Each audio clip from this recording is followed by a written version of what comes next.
आज हम कोड 102 से शिक्षा के उद्देश्य, व्यक्तिगत विकास अथवा सामाजिक विकास के बारे में अध्ययन करेंगे। शिक्षा के उद्देश्य।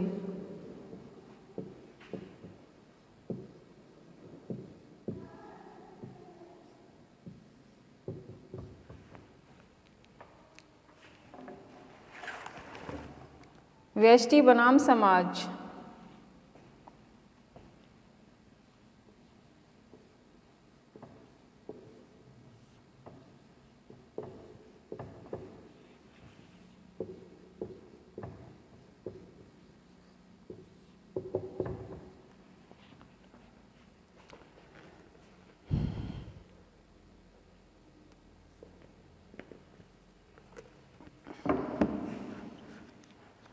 व्यष्टि, इंडिविजुअल और समाज यानी सोसाइटी में अपेक्षाकृत कौन अधिक महत्वपूर्ण है, यह विवादग्रस्त विषय है। कुछ विद्वान समाज की अपेक्षा व्यष्टि को अधिक महत्वपूर्ण मानते हैं। उनका कथन है कि समाज का निर्माण व्यक्तियों यानी इंडिविजुअल के द्वारा होता है। वे समाज के निर्माता होते हैं। वे अच्छे तो समाज भी अच्छा होगा, इसलिए समाज की अपेक्षा व्यष्टि अधिक महत्वपूर्ण है। पाश्चात्य चिंतक का तो यहाँ तक कहना है कि प्रत्येक मनुष्य व्यष्टि यानी इंडिविजुअल जन्म से शुद्ध पैदा होता है। समाज उसके साथ छेड़छाड़ करता है और उसे चालाक बना देता है। व्यक्ति जन्म से शुद्ध पैदा होता है। इस संदर्भ में अंग्रेजी विद्वान टी.पी. नन का कहना है कि मानव समान संसार में जो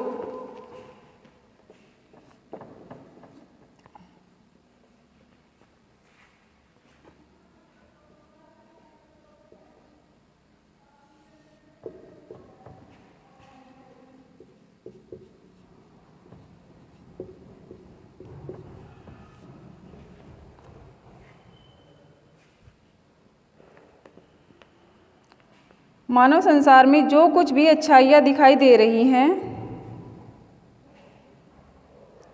वे संसार में स्त्री और पुरुष की व्यष्टिक क्रियाओं एवं प्रयत्नों द्वारा ही आती हैं।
टी.पी. नन के अनुसार मानव संसार में जो कुछ भी अच्छाइयाँ दिखाई दे रही हैं, वह सब स्त्री और पुरुषों के प्रयत्न के व्यष्टिक क्रियाओं के प्रयत्नों द्वारा ही आई है। शिक्षा के व्यष्टिक उद्देश्य और सामाजिक उद्देश्य। व्यष्टि और समाज में कौन बड़ा है, यह एक विवादग्रस्त विषय है। कुछ विद्वानों के अनुसार व्यक्ति समाज की रचना अपने कल्याण के लिए करता है, इसलिए समाज को व्यक्ति के विकास में सहायक होना चाहिए। परंतु इसके विपरीत कुछ विद्वान निःसमाज व्यक्ति की कल्पना ही नहीं करते उनका कहना है कि समाज से अलग व्यक्ति का कोई मूल्य नहीं होता। प्रत्येक व्यक्ति का अपना एक कर्तव्य होता है, वह समाज के लिए अपने आप को निछावर करता है। इन विरोधी विचारधाराओं के कारण शिक्षा के क्षेत्र में इस विषय पर विवाद है। कुछ विद्वान शिक्षा के द्वारा व्यक्ति के व्यष्टिक विकास की बात करते हैं और कुछ विकास सामाजिक विकास होने पर बल देते हैं।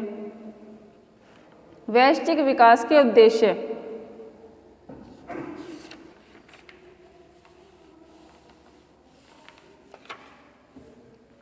समाज की अपेक्षा व्यक्ति को अधिक महत्व देने वाले विद्वानों के अनुसार शिक्षा का उद्देश्य व्यक्ति का व्यष्टिक विकास होना चाहिए।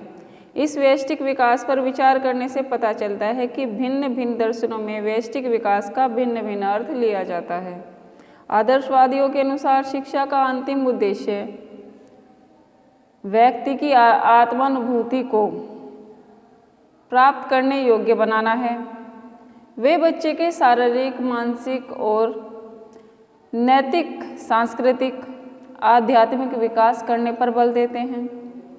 पर इन सब का उद्देश्य आत्मानुभूति होता है।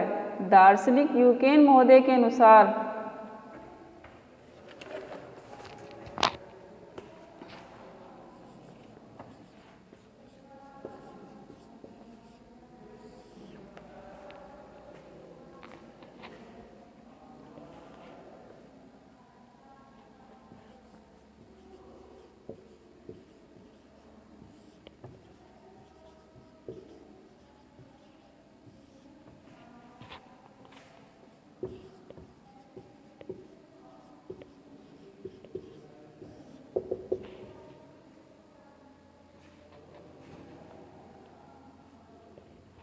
व्यष्टि का अर्थ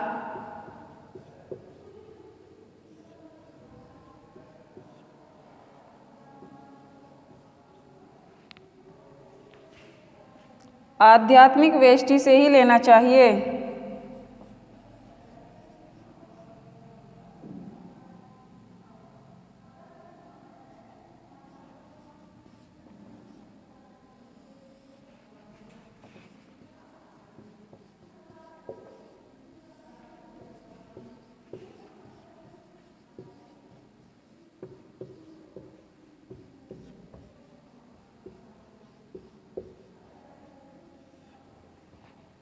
यूक्रेन महोदय के अनुसार व्यष्टि का अर्थ आध्यात्मिक व्यष्टि से ही लेना चाहिए, यानी आध्यात्म को ही मनुष्य के कल्याण के लिए सर्वोपरि माना जाता है। और प्रकृतिवादी व्यष्टिक विकास का भिन्न अर्थ लेते हैं। वे इस बात से अवगत कराते हैं कि प्रत्येक व्यक्ति कुछ मूल शक्तियाँ लेकर पैदा होता है।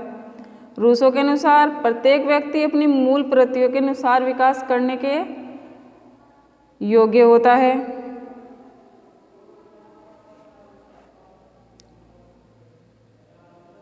व्यक्ति को भाव प्रकाशन की स्वतंत्रता देते हैं। वे आज आध्यात्मिक विभक्ति के उद्देश्य के नाम के साथ पुकारा जा सकता है। मनोविश्लेषणवादी भी आत्म प्रकाशन के महत्व को स्वीकार करते हैं। इनके अनुसार आत्म प्रकाशन करने से मनुष्य में मानसिक ग्रंथियां नहीं बनती और वह मानसिक रोगों से बच जाता है और बन जाता है एक अच्छा मनुष्य। मनोवैज्ञानिकों के अनुसार कोई दो व्यक्ति आपस में समान नहीं होते। उनकी रुचि, रुझान और आवश्यकताएं एक दूसरे से भिन्न होती हैं। उनके अनुसार शिक्षा का उद्देश्य बच्चे की रुचि, रुझान एवं आवश्यकता के अनुसार उसका विकास करना होना चाहिए। शिक्षा जगत में इस प्रकार की बात सबसे पहले पेस्टालोजी ने कही थी। आज तो प्रत्येक व्यक्ति इस सत्य को स्वीकार करता है। शिक्षा के व्यष्टिक उद्देश्य का एक ही रूप है। लोकतंत्रवादी व्यष्टिक विकास का यही अर्थ लेते हैं। यह व्यक्ति विकास का उद्देश्य एक महत्वपूर्ण उद्देश्य है। आदर्शवादियों के अनुसार मनुष्य के जीवन का अंतिम उद्देश्य आत्मानुभूति होता है। यह व्यक्ति के आध्यात्मिक व्यष्टि के विकास के द्वारा ही संभव होता है। शिक्षा में व्यष्टिक विकास के उद्देश्य पर बल देना चाहिए। मनोवैज्ञानिकों की दृष्टि से मनुष्य का विकास उसकी मूल प्रवृत्तियों, रुचि, रुझान और आवश्यकताओं पर निर्भर करता है। चूँकि कोई दो मनुष्य इस दृष्टि से समान नहीं होते हैं, अतः हमें उन्हें एक सा नहीं बना सकते, तब उनके व्यष्टिक विकास की बात सोचना उचित ही नहीं है। मनोवैज्ञानिकों ने यह स्पष्ट किया है कि यदि बच्चे के स्वतंत्र विकास में बाधा डाली जाती है तो उसमें अनेक मानसिक ग्रंथियां बन जाती हैं और उस स्थिति में उसका व्यवहार घोर असामाजिक होने की आशंका रहती है। यथार्थवादियों ने इस सत्य को स्वीकार किया है और शिक्षा में व्यष्टिक विकास पर बल दिया। इस दृष्टि से भी शिक्षा व्यष्टिक उद्देश्य को स्थान देना चाहती है।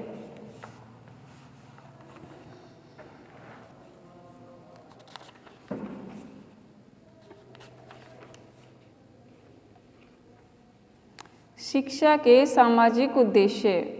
व्यक्ति की अपेक्षा समाज को अधिक महत्व देने के अनुसार शिक्षा का उद्देश्य सामाजिक भावना का विकास करना होना चाहिए। यही भाषा का सामाजिक उद्देश्य होता है। विद्वानों ने सामाजिक उद्देश्य की सीमाएं अपने अपने दृष्टिकोण से निश्चित कर रखी हैं। आदर्शवादियों का विश्वास है कि सभी प्राणियों में एक समान तत्व होता है, आत्मा।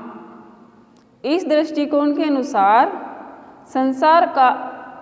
संसार को एक कुटुंब की तरह मानते हैं और हम सब प्राणी उसी के सदस्य हैं। अपने सुखमय जीवन और ईश्वर की प्राप्ति के लिए हमें एक दूसरे से प्रेम करना चाहिए। प्रेम हम तभी कर सकते हैं जब हमारे सब का क्षेत्र बढ़ जाए। अतः शिक्षा को मनुष्य के अंतर को समाप्त कर उनमें प्रेम की भावना का विकास करना चाहिए, जिससे कि वे एक दूसरे की सेवा करते हुए ईश्वर की ओर उन्मुख हों। आदर्शवादी शिक्षा के सामाजिक विकास के उद्देश्य से यही अर्थ लेते हैं।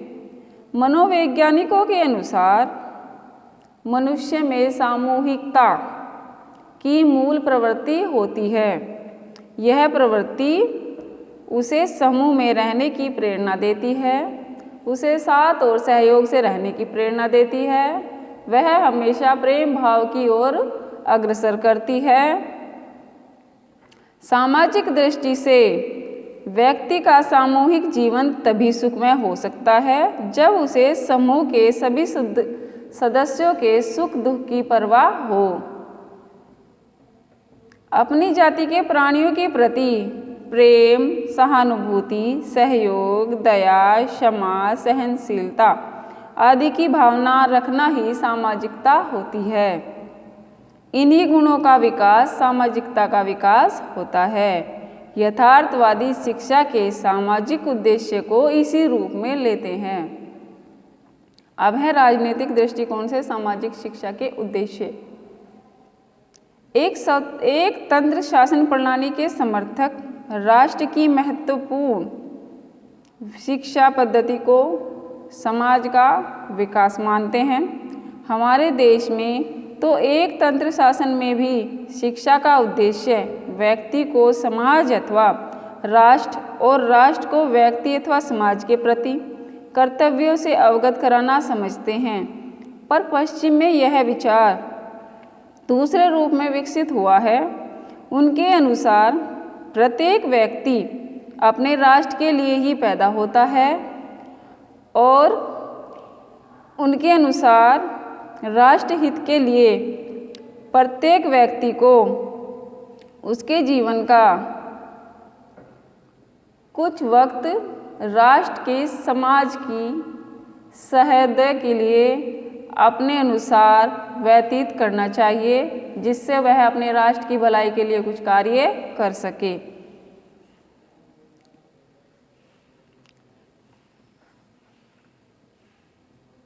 समाजवाद के दार्शनिक कहते हैं, फिस्टे और हीगल ने इस विचारधारा को बढ़ावा दिया है।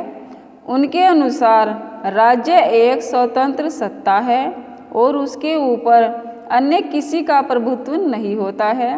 राष्ट्र के हित के लिए प्रत्येक व्यक्ति को अपने हित का त्याग करना चाहिए और जो व्यक्ति राष्ट्र का हित नहीं कर सकता उसका जीवन व्यर्थ होता है।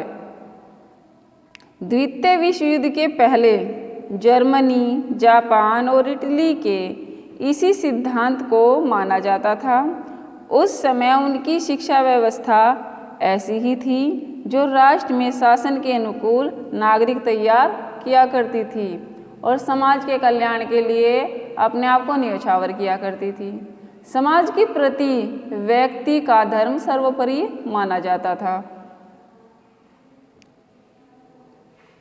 इस विचारधारा के अनुसार शिक्षा का उद्देश्य बच्चों को अपने शासन के अनुकूल आचरण करने वाला बनाना होता है।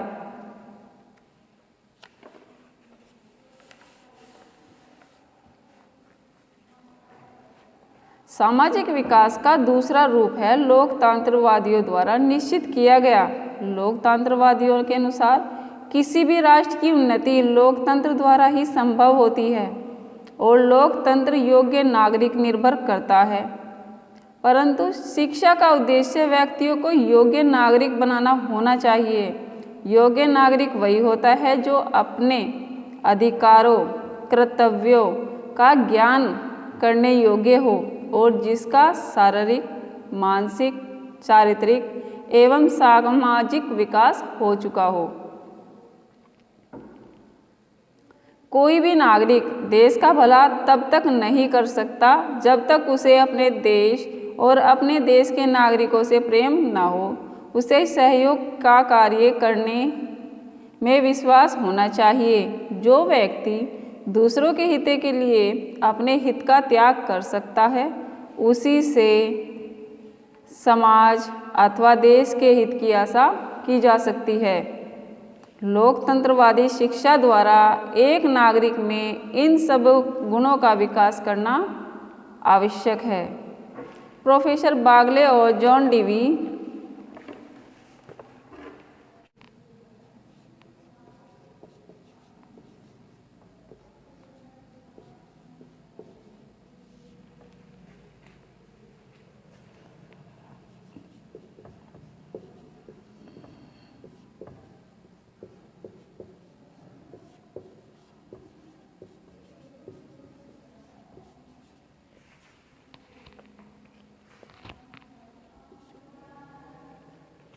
प्रोफेसर बागले और जॉन डीवी सामाजिक विकास से तात्पर्य सामाजिक कुशलता से लेते हैं। प्रोफेसर बागले के अनुसार सामाजिक कुशलता से तात्पर्य उसके निम्नलिखित गुणों से होता है, जैसे आर्थिक कुशलता,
प्रोफेसर बागले के अनुसार आर्थिक कुशलता व्यक्ति की अपनी उन इच्छाओं पर नियंत्रण कर सके जो दूसरों की आर्थिक कुशलता पर कुप्रभाव डालती है।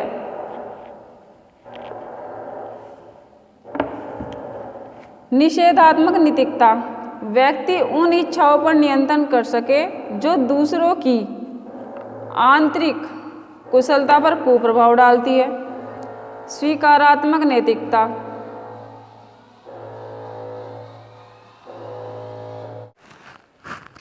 निषेधात्मक नैतिकता व्यक्ति अपनी उन इच्छाओं पर नियंत्रण रख सके जो दूसरों की आर्थिक कुशलता पर कुप्रभाव डालती है। स्वीकारात्मक नैतिकता व्यक्ति अपनी उन इच्छाओं को बलिदान कर सके जो सामाजिक विकास में प्रत्यक्ष अथवा अप्रत्यक्ष किसी भी रूप में सहायक नहीं होती। जॉन डीवी ने सामाजिक कुशलता को व्यापक रूप से स्वीकार किया है। उनके अनुसार शैक्षिक रूप से सामाजिक कुशलता का अर्थ मानव की सामूहिक क्रियाओं में भाग लेने की एक क्षमता के विकास से होता है। यदि विचार कर देखा जाए तो शिक्षा का सामाजिक उद्देश्य एक महत्वपूर्ण उद्देश्य है। इसके पक्ष में निम्नलिखित तर्क उपस्थित करते हैं। हम सब परमात्मा के अंश हैं। सारा संसार एक कुटुंब है। हमें एक दूसरे के सुख दुख में एक दूसरे की आवश्यकता पड़ती है। मानव के लिए मानव की सेवा से बढ़कर कोई दूसरा धर्म नहीं होता है। सेवा का यह भाव सामाजिक भावना का आधार होता है। अतः इस विकास के लिए शिक्षा सामाजिक उद्देश्यों को स्थान देना चाहिए। मनुष्य पाश्विक वृत्तियाँ लेकर पृथ्वी पर पदार्पण करता है। समाज में रहकर उसकी पाश्विक वृत्तियों का उदात्तीकरण होता है और समाज के प्रति सजग न अगर हो मनुष्य तो वह पशु के अतिरिक्त और कुछ भी नहीं बन सकता। समाज में यह सजगता ही उसकी सामाजिक दृष्टि से शिक्षा में सामाजिक उद्देश्य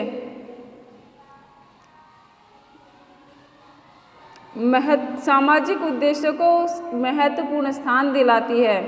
रेमेंड के अनुसार निसमाज व्यक्ति कोरी कल्पना है। वह तो एक सामाजिक प्राणी है और समाज में रहकर ही उसका विकास होता है।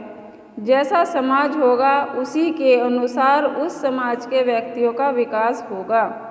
अतः यह उच्च समाज का निर्माण होना आवश्यक होता है और यह तभी संभव है जब शिक्षा के द्वारा समाज का परिपूर्ण रूप से विकास हो सके।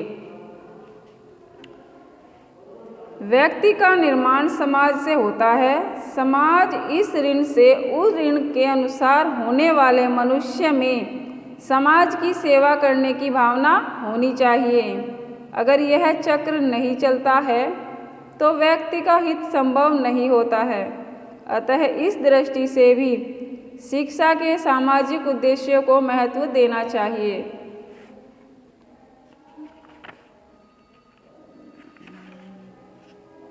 शिक्षा के व्यष्टिक तथा सामाजिक उद्देश्यों में समन्वय। शिक्षा के व्यष्टिक तथा सामाजिक उद्देश्यों पर व्यक्तिक उपचार विचार करने के पश्चात इस निष्कर्ष पर पहुँचते हैं कि अपने उग्र रूप में इनमें से कोई भी उद्देश्य मान्य नहीं हो सकता। अगर व्यक्ति के आगे समाज के आगे व्यक्ति को नहीं भुलाया जा सकता। शिक्षा का उपयुक्ततम उद्देश्य वही होगा जो व्यक्ति और समाज दोनों के विकास को समान रूप से बल देता हो, समान रूप से उसके विकास में सहयोग करता हो। मेन शिक्षा का उद्देश्य समाज और व्यक्ति दोनों का सर्वांगीण विकास होता है।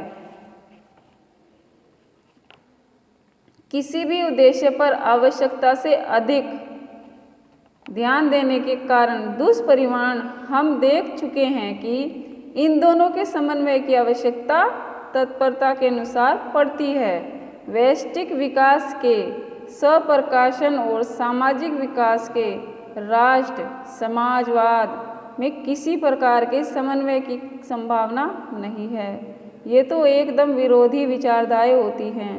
हाँ, आत्मानुभूति और सामाजिक कुशलता के बीच समन्वय स्थापित किया जा सकता है यदि शिक्षा के व्यष्टिक तथा सामाजिक उद्देश्यों को उनके अपने इन रूपों में देखा जाए तो वे एक दूसरे से भिन्न नहीं हैं। व्यष्टिक उद्देश्य व्यक्ति के व्यष्टिक विकास पर बल देता है। ठीक यह व्यष्टिक विकास होगा, पर कैसे? हम जानते हैं कि मनुष्य कुछ सीखता है तो वह समाज में रहकर ही सीखता है। समाज के अभाव में वह कुछ भी नहीं सीख सकता। यदि इस पर विचार करें कि समाज व्यक्ति के व्यष्टिक विकास में सहायक कब और कैसे हो सकता है, तो स्पष्ट उत्तर मिलेगा कि जब व्यक्ति अपने समाज को, आप को समाज के लिए और समाज अपने को व्यक्ति के लिए तैयार कर लेगा, तो यही सामाजिक भावना होगी।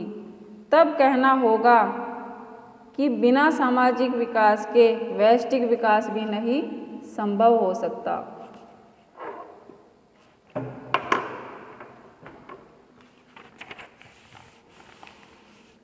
ज्ञान का अर्थ और प्रकाश स्रोत एवं विधियाँ। ज्ञान के संप्रत्य। ज्ञान का अर्थ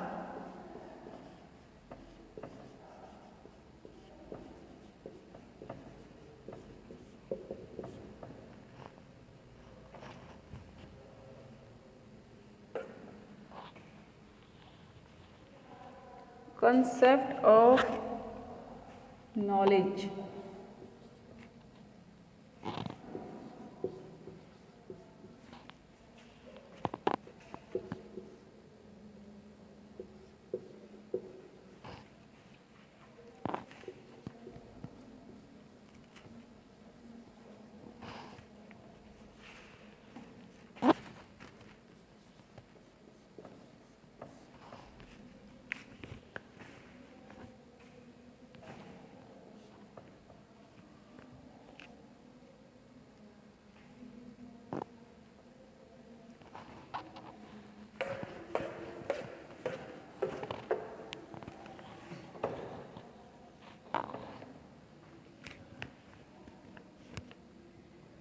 अद्वैत वेदांत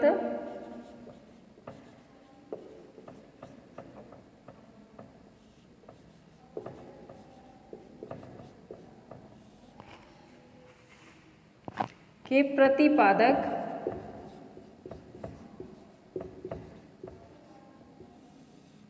शंकराचार्य के अनुसार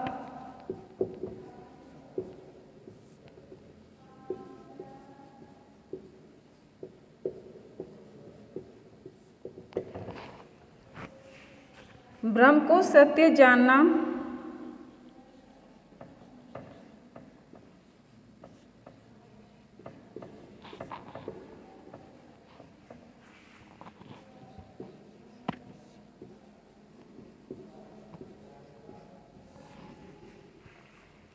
ज्ञान है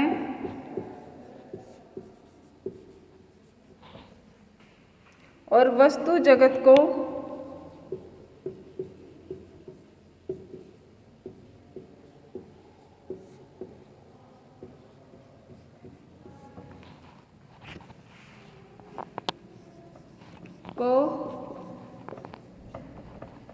सत्य जानना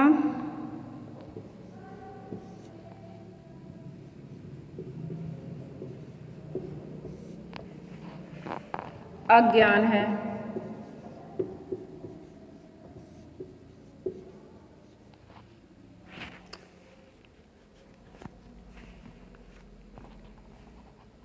प्लेटो के अनुसार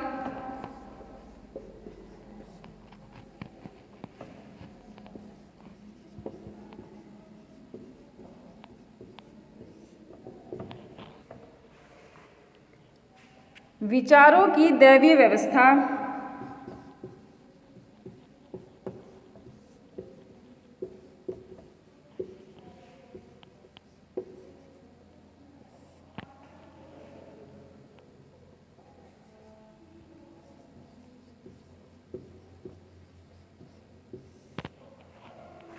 और आत्मा परमात्मा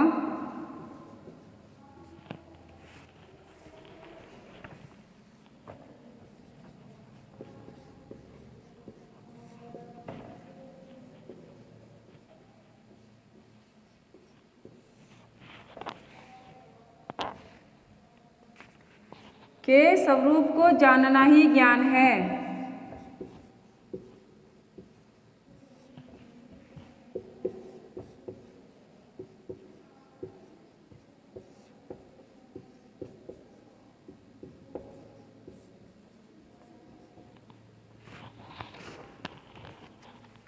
ज्ञान का अर्थ अद्वैत वेदांता के अनुसार ब्रह्म को सत्य ज्ञान जानना ज्ञान है और वस्तु जगत को सत्य जानना अज्ञान है। ऐसे ही प्लेटो के अनुसार विचारों की दैवीय व्यवस्था और आत्मा परमात्मा के स्वरूप का जानना ही ज्ञान है। भारतीय बौद्ध दार्शनिक आत्मा परमात्मा की व्याख्या न कर केवल मनुष्य के वास्तविक जीवन की व्याख्या की ओर प्रवृत्त हैं। उनके अनुसार यह संसार दुखमय है। मनुष्य को सांसारिक दुखों से मुक्ति कराना ही निवारण है। बौद्ध दार्शनिकों के अनुसार ज्ञान वह है जो मनुष्य को सांसारिक दुखों से छुटकारा दिलाए।